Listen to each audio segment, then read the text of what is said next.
Remember all those questions we asked ourselves in the offseason about Oregon's defense and whether or not it's better? I think the data is pretty darn clear here. It's a lot better, good enough to win the Pac-12. Here we go. You are Locked On Ducks, your daily podcast on the Oregon Ducks, part of the Locked On Podcast Network, your team every day.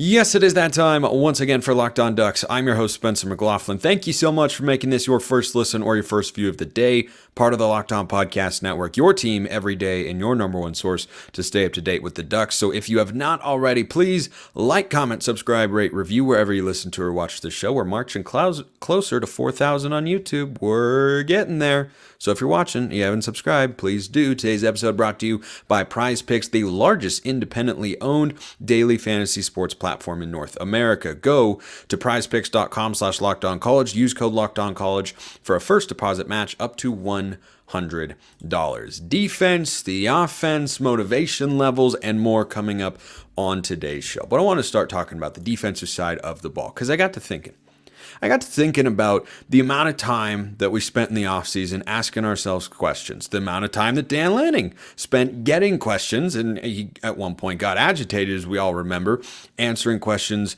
about the defense and such. And the data are pretty clear. We're 7 weeks into the season, 6 games in. This is not a small sample size. Oregon has proven to be a better defensive unit than a season ago, and one that I see as being good enough to get the team where it wants to go this season. Does it automatically mean that's all going to play out? Nope. No, it does not.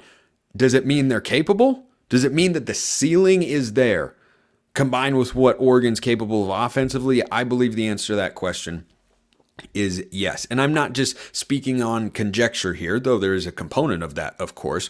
The facts back it up as well. So last year at Autzen Stadium, where we all know everybody plays better, right? Everybody plays better at home. Washington plays better at home. Oregon State plays better at home. USC, Oregon, like everybody plays better at home. I think that's especially true on the defensive side of the ball because you're feeding off that crowd noise. I think it especially helps the defense, right? Because during an offensive sequence, the crowd is actually kind of not muted, then they get excited when a big play happens, right? And certainly you feed off that energy, but with defense, it's constant, right? It's constant, it's building you up, hyping you up before the play. So in 2022 at Autzen Stadium, Michael Penix threw for just over 400 yards, did throw an interception in that game. I was far more impressed with this year's interception than last year's. Shout out to Jahlil Florence, who I do not have an update on right now. Hopefully he's all right, because he's played very well this season, but Trikweze Bridges was one of the individual standouts, as I'll talk about later on today's show. But last year, Penix, over 400 yards at Autzen Stadium and not sacked. Compare that to what he did on Saturday. Did he come through in big moments? Of course. We all saw that. Did he make a lot of really good throws? Yeah, he did. Was he as good as last year? Not even close. Not even close. Washington ran the ball with some success. But Oregon held Michael Penix to his worst game of the season, and Oregon's defense did that on the road. Penix completed 59% of his passes. He hadn't been below the low 70s in a completion percentage standpoint in a game this season, from a completion percentage standpoint. Had not completed fewer than like 72% of his passes, completed 59% of his throws. He was just over 300 yards. That's his lowest total of the season. He went for 304 against Cal, but he was out of that game. And it was over, essentially. I don't think he played most of the fourth quarter. So he went for 59%, just over 300 yards, was sacked once, and was hit several times. So offensive coordinator Ryan Grubb for Washington said that on the 4th and goal, where Oregon made the big goal line stand, which was also, that was big time stuff. Big moment in the game. Ball was at or inside the 1 yard line, and they came up with that stiff. I mean, that was awesome. And also emblematic of what I'm talking about here, that this is a much, much better defensive unit. Ryan Grubb said that Michael Penix wanted to call a quarterback sneak on 4th and goal, but that Grubb said, nope, I don't think so, because Penix had to get an IV before the drive because he'd been taking so many hits. Remember, he was grabbing his rib cage. He wasn't moving super well. He's not a supremely mobile guy anyway. He's just deadly accurate from the pocket. He moves well within the pocket, but Oregon got shots on him. Last year, he was untouched. Last year, aside from one roughing the passer, he didn't take a hit. He did not take a major hit. He took several major hits. The pressure was not always there for the Ducks. I'm not saying the defensive line and scheme and everything was perfect in terms of disrupting the Huskies' offense, but by golly, it was a heck of a lot better than last year, statistically. And then when you factor in that it was on the road, that makes it all the more impressive. And so we're 6 games into the season, 6 regular season games to go, and Oregon's defense is playing at a level that makes me think, gosh almighty, they could go 6-0. It is 100% possible. Not a given, but it is within reason. You don't have to have a hop, skip, and a jump, get a fortunate bounce. They're capable of outplaying each of their next 6 opponents. They're absolutely capable. Through 6 games this year, just under 16 points per game. Quite good. Number 1 pass defense in the Pac-12. Held Penix to his worst game of the season. Yes, he was still good, but that's what happens when you're going up against an NFL quarterback with NFL receivers. You can only contain them, and Oregon contained them quite well. Under 300 yards a game allowed total defensively, and that's with over 400 against Washington. And I just look at the way that they play. The team speed is there, the physicality up front. I think situationally they've been much better. Oregon won third down on Saturday. They had more first downs. They were better on third down, and they outgained the Huskies. Usually you do those things, you win. Unfortunately, Oregon was 0 for 3 on fourth down, and that's how they lost the game. We all understand that. But when you're looking at kind of the underlying infrastructure of what this team is, everything that we saw on Saturday, I know it wasn't the dominant statistical effort that Oregon had against Colorado or against Stanford, right? But that's because those are vastly inferior teams. And when you go up against a team that is on your level, the way that Washington is, this is how these games look a lot of the time. Think about Georgia, for instance. So Georgia last year had a great defense. We know that. We learned that in week 1. Georgia the year prior even had a great defense. When they're playing teams that are of a higher caliber, you can contain them compared to what they're used to doing. You can't stop them. You're not going to go out in this world of football. This is not the early 2010s SEC where big games would end like 12-9 or 15-10, or 13-10. You can't do that anymore. There are too many great athletes. There are too many sharp play callers. All the innovation in football and the rules benefit the offense. It's all there. That's where the best players are. So when I think about what a good defensive performance is for Oregon against the Huskies on the road, that's just about what it looks like. Came up with a goal line stand, played well in the second half, made adjustments. Remember last year, we were all frustrated with the defense because, man, Washington and Oregon State, it felt like there were no adjustments. Washington had 22 points in the second half and didn't score their second touchdown in the second half until 90 seconds left when we gave them the ball right around midfield. That is substantial growth in my view. So I feel great about what the defense is going to do this week against Washington State. The Cougs do not have a great offensive line, and I just feel good about Oregon's defense across the board. I think there are still, areas of improvement, of course. But guess what? The best golfers in the world can get better every single week. I played golf earlier today. I played quite well. In no world would I look at it and go, oh, I played perfectly. Like, that just doesn't happen. You don't throw a perfect game. A great outing in baseball is 7 innings, 1 run. Wasn't perfect. You gave up 1 run, but you still had a really, really good day. So I feel great about Oregon's defense, and I think they're going to have some really big games upcoming statistically. Against Washington State, against Utah, I think they're going to flex their muscle. And there are a lot of things they have to do in order to accomplish that, as we'll discuss later in the week. But who's more motivated to get a win this Saturday at Autzen Stadium, Oregon or Washington State? It's an interesting question. I have one for you all as well. Why haven't you checked out LinkedIn Jobs yet? Why haven't you gone over there? Because these days, every new potential hire can feel like a high-stakes wager for your small business. And you want to be 100% certain that you have access to the best qualified candidates available. That is why you have to check out LinkedIn Jobs. LinkedIn Jobs helps find the right people for your team faster and for free. Go in there, create a free job post in minutes, add the purple hashtag hiring frame, and spread the word that you are hiring. LinkedIn Jobs helps you find the qualified candidates you want to talk to faster. Post your job for free at linkedin.com/lockedoncollege. That's linkedin.com/lockedoncollege to post your job for free. Terms and conditions do apply. I edited that second segment sip down a bit. It was a little bit longer today. Sometimes I'm just really thirsty. Spend a lot of time out in the sun. All right. If you would like to be a Locked On Ducks insider, it's really, really easy to do.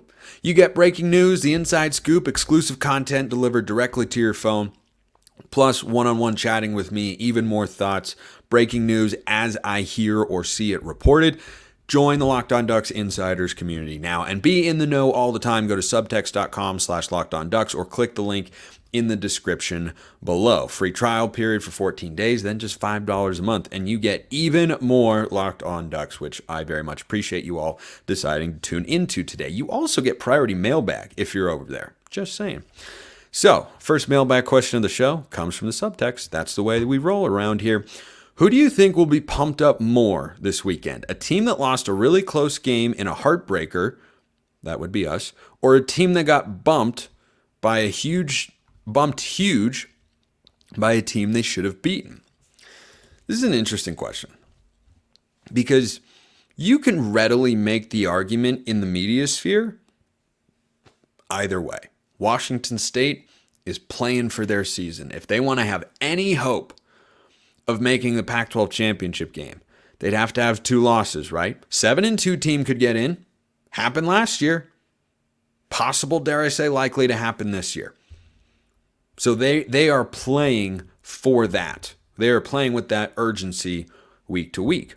Oregon, meanwhile, you could argue, they're poised for an emotional letdown after that crushing game, except they're coming back home to Autzen and perhaps motivated to show the rest of the world that they are a team that can win the Pac-12 and can get to the college football playoff this season, which is what the rankings reflect, right? They're only number 9 in the AP poll, going from number 8 to number 9.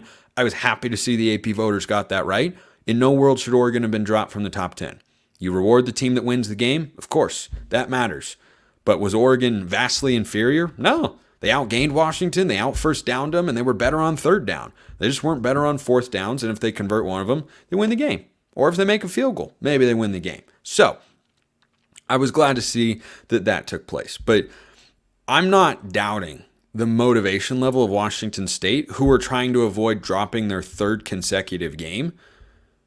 I think them being on the road here is a tough spot. I mean, that blow that they took against Arizona last week, if you didn't see, I was utterly shocked by the outcome. 44-6. That was the final score. In Pullman. In Pullman, where Washington State, once upon a time, had a 3-possession lead against Oregon State. Then they, mounted a late comeback and made it look like a 3-point game. It really wasn't. Washington State was way better than the Beavs, who are a good team. Washington, once upon a time, played a solid Wisconsin team. They were up like 31-9 or something like, I think it was 24-9, somewhere in that range. They were up comfortably and held on to win the football game. And over the last couple of weeks, they have been absolutely mauled in the trenches. Arizona ran all over them. Arizona runs the ball a lot better than you think, and Noah Fafita is a good quarterback. But Washington State offensively, they cannot run the football, and they struggle to protect Cam Ward, and when he gets off his spots and out of rhythm, he tends to turn the football over. And he's had multiple turnovers in each of the last 2 games. As Washington State goes, Cam Ward goes. That's a quick look at the Cougars. But bringing it back to the motivation level, I'm not denying that Washington State is going to be a team that wants to play with some urgency to prove something. But Oregon's playing for higher stakes. Like, Washington State is trying to save their season and end on a positive note in their last year in the Pac-12 or whatever is, happening right now. And they're always playing with that sort of urgency. I don't think it compares to what Oregon knows they are capable of. All the quotes that I've seen from Lanning, from Jeff Bossa, who had a funny one about guys running butt naked open. By the way, another feather in the cap for this defense. Last year, guys were running free and were wide open. Didn't happen this year. Washington had to make a lot of contested catches, and to their credit, they did. But that, again, was another sign of growth, particularly in the secondary, who I'll get to again later in the show. But Oregon right now is in a place where, yep, it was a bummer. But frankly, fans, including myself, I think were even more disappointed in losing that game than the players were. Because every quote that I've seen from Bossa, from Nix, from Lanning, gives me the sense that they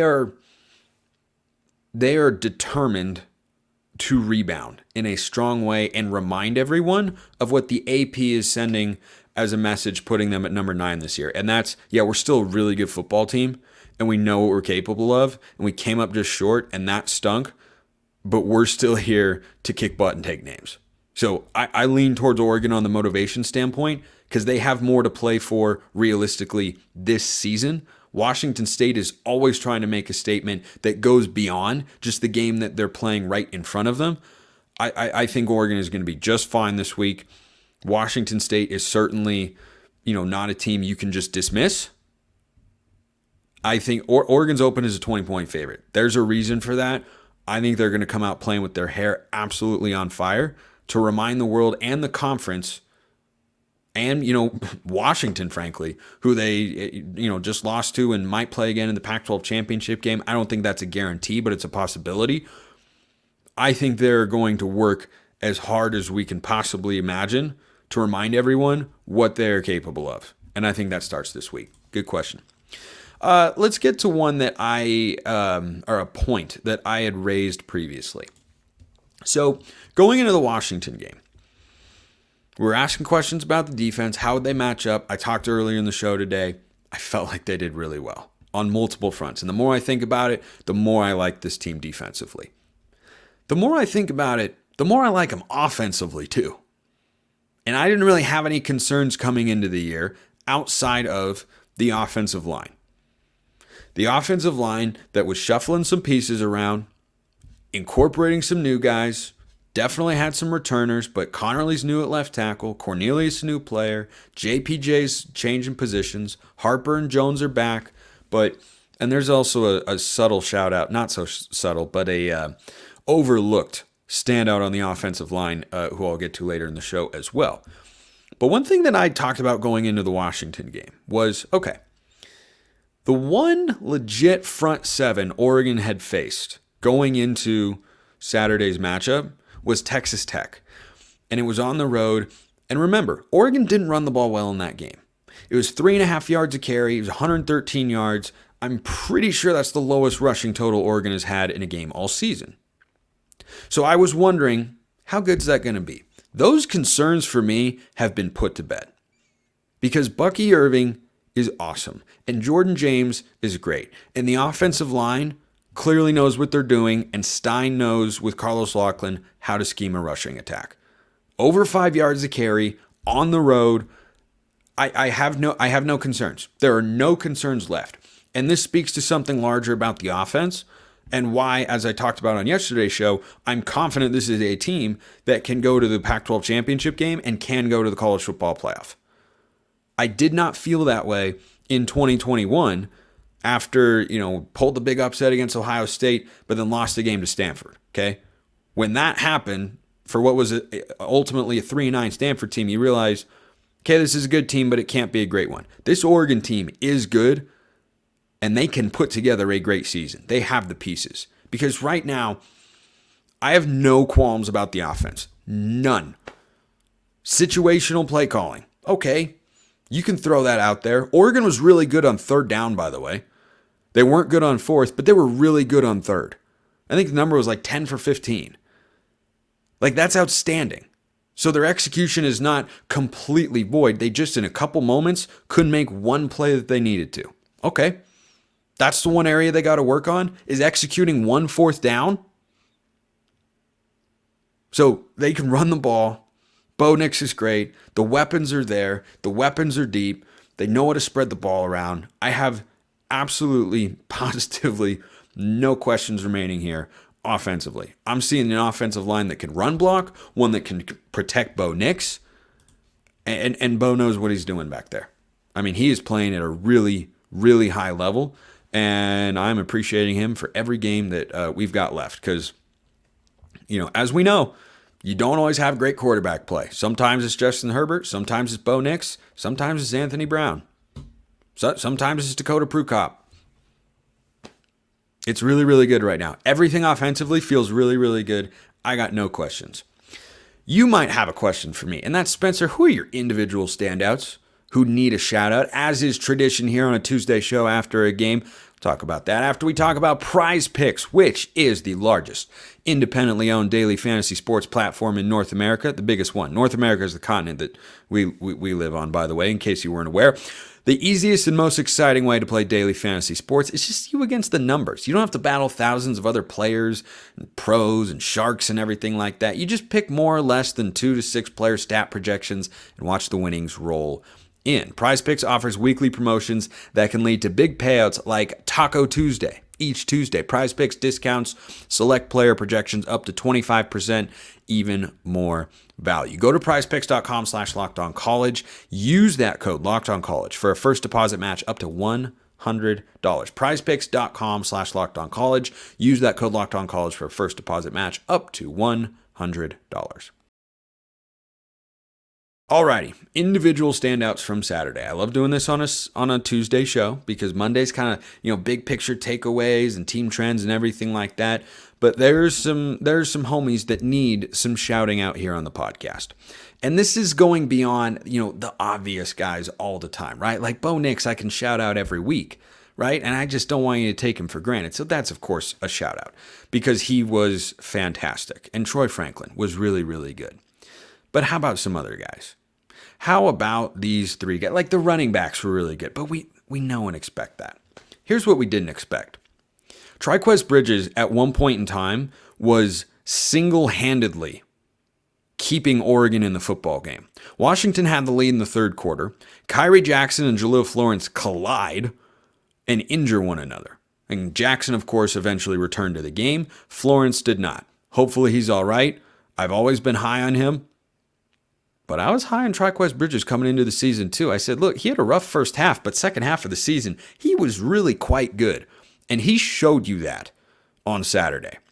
That pass interference call he got flagged for was absolute horse crap. It was a horrendous call. Horrendous call. And every time they went at Trikweze Bridges, he was draped over who? Rome Odunze. That is a top 10 pick in the NFL draft. Not a top 10 receiver. He's not a top 10 offensive player. That's just a top 10 pick. Mel Kiper's got him number 7 on the big board. Trikweze Bridges comes into the game. A guy whose role has been reduced from a season ago. Ready for his opportunity. And he goes and puts on the clamps. I mean, he was like white on rice to Rome Odunze. Stuck to him like glue. Whatever metaphor or analogy or simile you want to come up with, that's what he had. And yeah, he gave up the game-winning touchdown. Did he look out of position there? Was he badly beat? Because that's the problem that a lot of fans had with him a season ago, was receivers were getting 5 yards of separation from him sometimes. Well, that didn't happen. This is why recruiting matters. This is why depth matters. This is why you got to be able to have a minimal drop-off. Because if there was a significant gap, Washington, to their credit, said, hey, backup corner in the game. Let's go right at him. And Trikweze Bridges said, bring it on. Bring it on. He wanted all the smoke, and he was absolute nails. I don't think he could have played any better, and gives me even greater assurance that if Florence is out this week, we're good. We're fine. Trikweze had an interception to Cam Ward last season on a heck of a play. And if you can go one-on-one with Rome Odunze like that, where when I think Odunze was targeted 4 times with Bridges in coverage. 2 incompletions, of which there was no hope of really having a completed pass.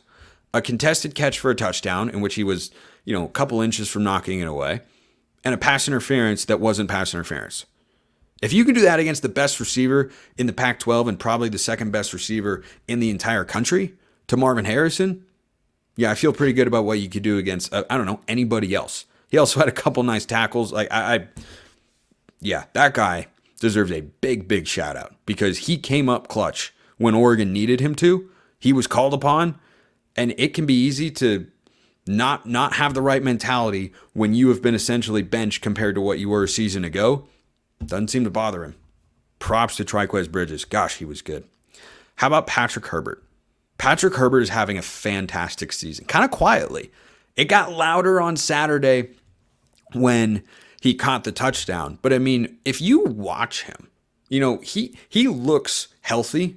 He looks like the guy he was coming out of high school, which I don't know if he fully was a season ago. But I mean, he is making some big time blocks. He's having a great impact in the running game. So is T. Ferg. Caught the touchdown, which was not an easy catch, by the way. And every week, it feels like he's making a couple impact plays. This is not an offense driven through the tight ends. It certainly knows how to use them, though. And they have to be ready to make a play when called upon. Patrick Herbert is. T. Ferg is. And Herbert, especially with the touchdown catch, deserves a shout out. And I thought that he had another good game and just continues to be real good for the Ducks. Finally, I don't know if he's getting all the love because it wasn't a huge number of plays. But Poncho Iapani Lalaulu continues to be a regular player for the Ducks, who are playing, from what I can tell, 6 offensive linemen consistently. And it's JPJ, Harper and Jones on the interior, Connerly and Cornelius are your tackles. But Poncho rotates in at guard for Stephen Jones all the time in key spots. And he had to rotate in the biggest spot of his young career, and he had to snap the ball back to Bo Nix. I know it doesn't sound like a lot. That is a true freshman in a hostile environment. Can anyone think of a game in which a backup center was not prepared for the moment at hand and it impacted Oregon's offense? I can. Poncho went in there. It was for one snap. But guess what? When JPJ had to go out of the game, you were nervous and I was nervous. And guess what? Dude stepped up and was ready for the moment. And I heard that Fayope, his older brother, who's a tackle who also plays, he's kind of the 7th offensive lineman we've seen this year, like in jumbo packages and such. I heard that Fayope was kind of talking in his ear, like hyping him up, right? Giving advice to little bro. Not advice, but just kind of being, cheerleader feels like the wrong word, but just kind of having that brotherly love and support of like, dude, you got this. You're built for this. You're ready for this. Bo Nix was talking to him about it. He was going through the snap count and the call because they were going on a silent count basically all game with Bo Nix doing the old school Darren Thomas put one fist down. And he nailed it. He came in, he nailed the snap, and I'm pretty sure Oregon picked up a couple yards on the play. That dude is going to be a staple in this offensive line for the next couple of seasons. But that was a big-time moment that plenty of people could have folded under. He did not. He just looks ready for it. He's been a surprise on the offensive line depth chart. I thought that Junior Angulau would be someone who played more, but Poncho's just better. Poncho's apparently just better. And I was so impressed with that one moment because guess what? He was only needed for that one snap, and he nailed it. That's a high-pressure spot, and he executed. Those are my big individual standouts, in addition to the obvious ones, right? I mean, the running backs, Irving and James, both over 5 yards a carry. Bo Nix, 330 plus and a couple scores and no turnovers. And Troy Franklin, awesome. But those people there, Trikweze Bridges, Poncho, Patrick Herbert, I thought deserved an individual shout out. Appreciate everyone listening. I'll see you next time. Have a wonderful rest of your day. Let me know if you think I missed an individual shout out, and I'll get to it on tomorrow's show. See you, everybody. Go Ducks.